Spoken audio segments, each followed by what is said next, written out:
Yo, magandang araw at magandang gabi kung anong oras mo man ito napapanood. Dong Batibot. At ngayong gabi, meron sa ating bibisita rito na tropa para mag-record, no? Kasi wala akong gamit, so siya na lang ang bibisita rito.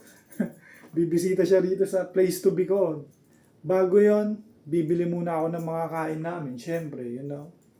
Makakain para may laman yun dyan. Syempre, mahabang gabi to. Then, chocolates, no? Para gising ang utak, no? Makikita mo to kung sino siya. Ay! So, yun na nga, no? Nakabili na ako ng Kanto Fried Chicken.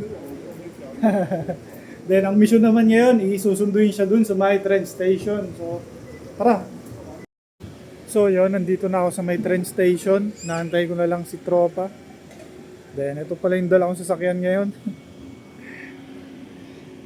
Di halatang walang ligo yan, no?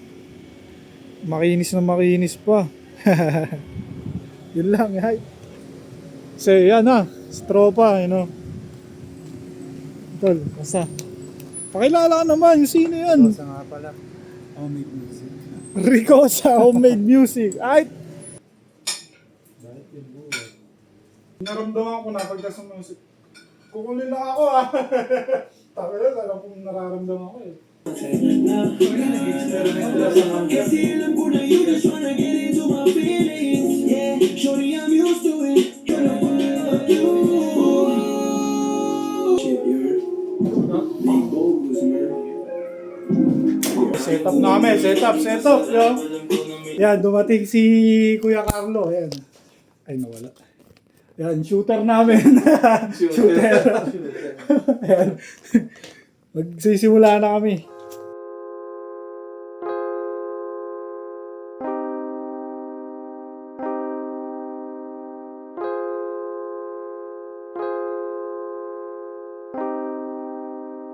Lumalakad lang kasunod. Yo, magandang araw at magandang gabi kung anong oras mo ito napapanood, no? Itong Batibot.